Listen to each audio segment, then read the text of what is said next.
I may not get there with you, but I want you to know tonight that we as a people will get to the promised land. Human progress is neither automatic nor inevitable. Welcome to WatchMojo.com, and today we'll be learning more about the history of the American Civil Rights Movement.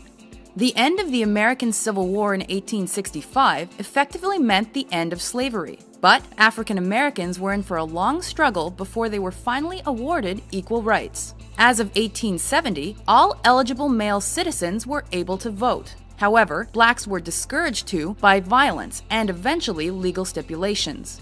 In 1896, the Supreme Court ruled to maintain racial segregation in private businesses in a case called Plessy v. Ferguson. Soon broadened to include schools, many southern states applied this separate but equal mentality to all aspects of life. However, this led to the application of Jim Crow laws, which resulted in blacks being treated as second-class citizens. Segregated schools, public transit, restrooms, water fountains, and more continued well into the 1900s. In 1909, a group of prominent black and white campaigners created the National Association for the Advancement of Colored People, or NAACP. Their goal was to increase racial equality and challenge issues like the Jim Crow laws. Unfortunately, it was between 1910 and 1930 that white supremacist group the Ku Klux Klan saw its biggest expansion amid increased racial friction. Following the First World War, the NAACP was devoted to ending lynching by white vigilantes. By mid-century, the group became instrumental in the Brown versus the Board of Education of Topeka court case. This class action suit, filed in 1951, asked that segregation in schools be struck down. Taken to the Supreme Court, the case resulted in the first integrated school in the United States to open in the fall of 1955. Encouraged by the decision, the civil rights movement began to hold high-profile boycotts, marches, sit-ins, and other peaceful protests.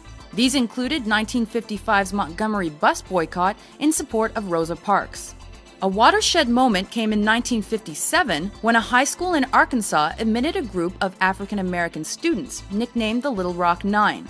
Protested by fellow students, the governor, and even the state's National Guard, President Dwight Eisenhower eventually intervened to ensure the students' safe passage. By 1962, universities also began integrating, though black students were still met with protests and violence. The Southern Freedom Movement continued into the 60s, with support from newly elected President John F. Kennedy and his brother, Attorney General Robert Kennedy. The violence of the Birmingham, Alabama campaign influenced the president to fully endorse the movement.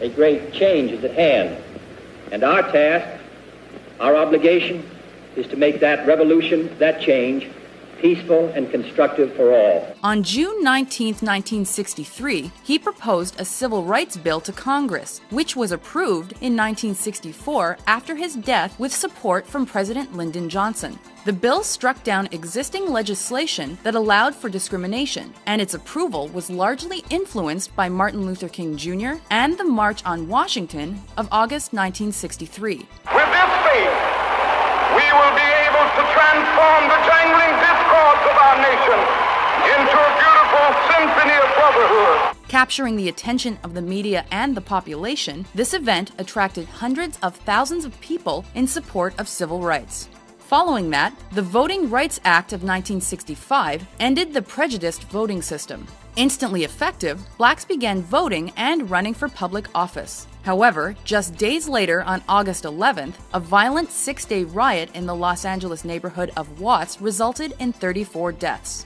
This was indicative of a period of racially motivated violence that occurred in the mid to late 1960s. This era also saw the rise of Black Power, led in large part by Stokely Carmichael, in opposition to extremists like the Ku Klux Klan.